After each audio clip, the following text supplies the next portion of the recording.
परम मंगलमय परात्पर अखिलेश अकारण करुणावनालय भगवांछित कल्पतरु तड़े पीतांबरधारी श्री बाल कृष्ण लाल प्रभु की वांगमय प्रतिमूर्ति श्रीमद् भागवत सप्ताह ज्ञान यज्ञ। मेरे राधा माधव का आशीर्वाद, बिहारी जी की कृपा, परम पूज्य प्रातः स्मरणीय सद्गुरुदेव जी की अनुकंपा,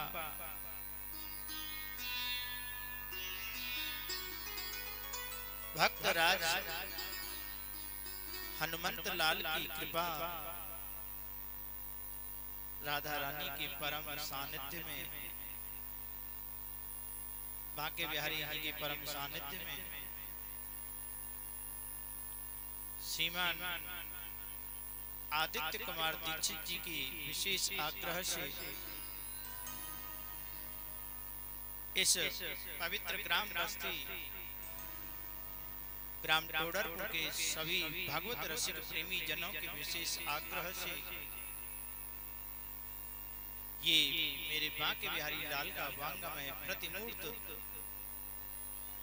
भागवत स्वरूप आज हम लोगों के मध्य में विराजमान है। प्रेम से बोलो राधे, प्रेम से बोलो राधे। देखो हाथ उठाने में कंजूसी, कौनी खराब करोगे तो मामला गड़बड़ हो जाएगा। हाँ, और मौनी हमारी राधे राधे बोलने से होती है। कीर्तन भी हो रहा था, हम देख भी रहे थे, कुछ भाई बंधु बैठे हैं। अभी पहला तो कुछ ज्यादा नहीं बोलूंगा, केवल इतना ही कहूंगा कि जब भी ताली बजाने का अवसर आए, जब भी कीर्तन बोला जाए तो ताली बजाते हुए कीर्तन अवश्य बोलें। और जब जब राधे राधे बोलने के लिए कहा जाए तो दोनों हाथ ऊपर उठा करके राधा रानी को अवश्य पुकारें। प्रेम से बोलो राधे राधे। ये हमें कैसे आ रही है? अर्थिंग लगा के देख लो, कहीं से अर्थिंग मिल रहा है, देख लिया।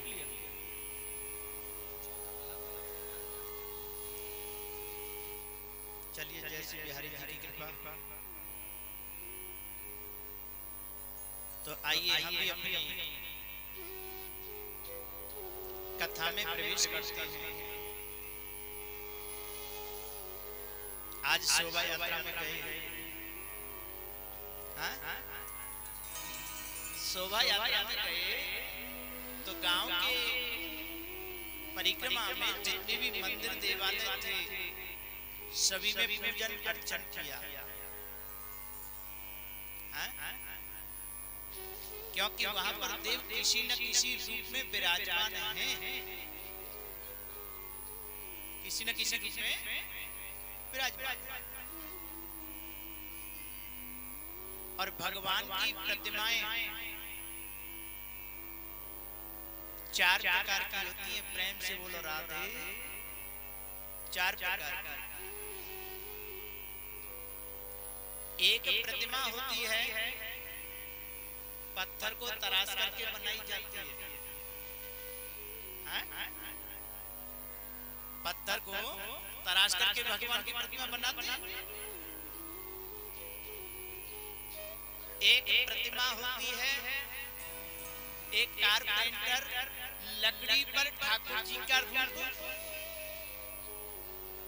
निर्माण करते हैं। तो भगवान की प्रतिमा पहली कैसी?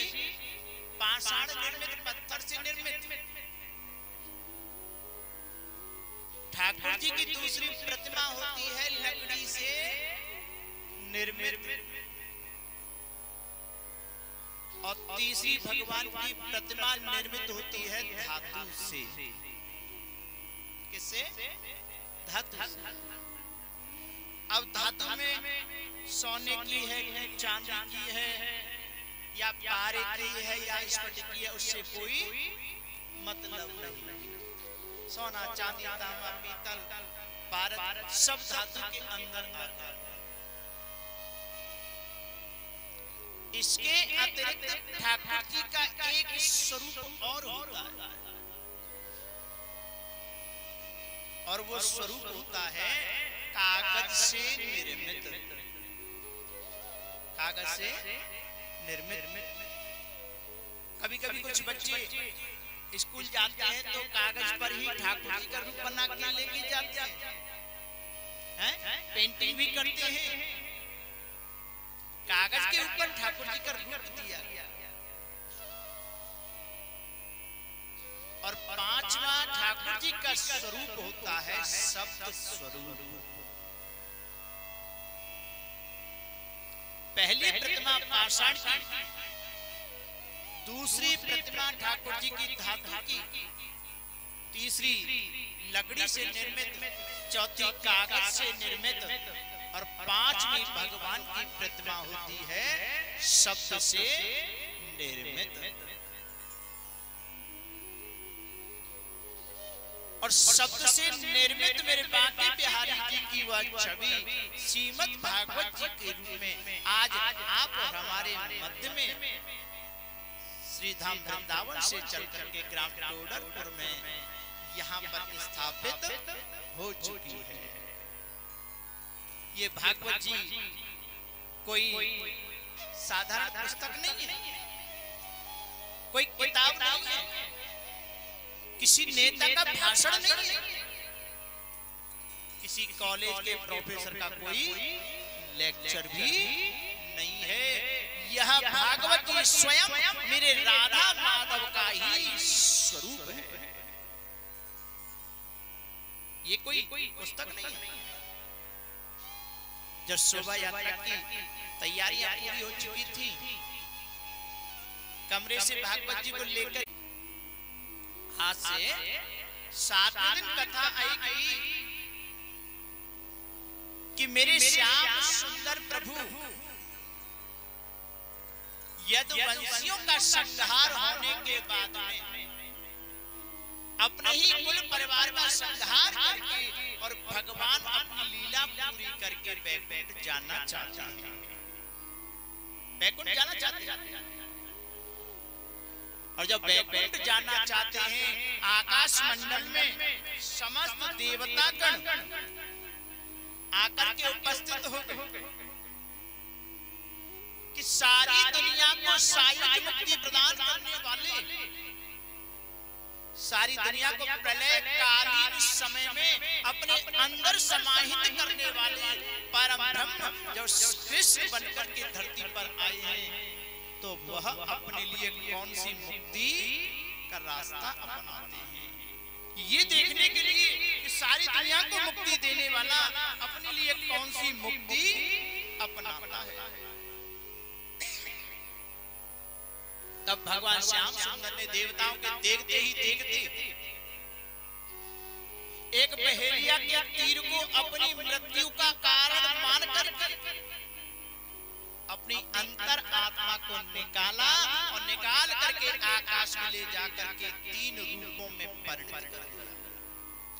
अपनी अंतरात्मा को 3 रूपों में बांट दिया, 3 भागों में विभक्त कर दिया।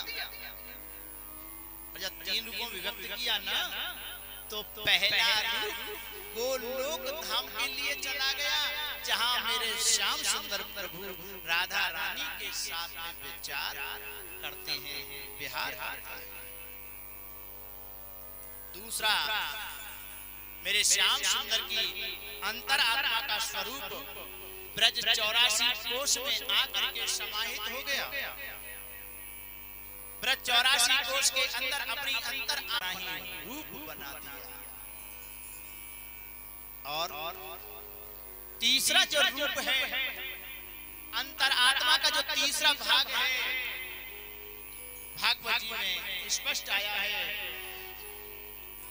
स्वकीयं यद्भवस्तेज तच्च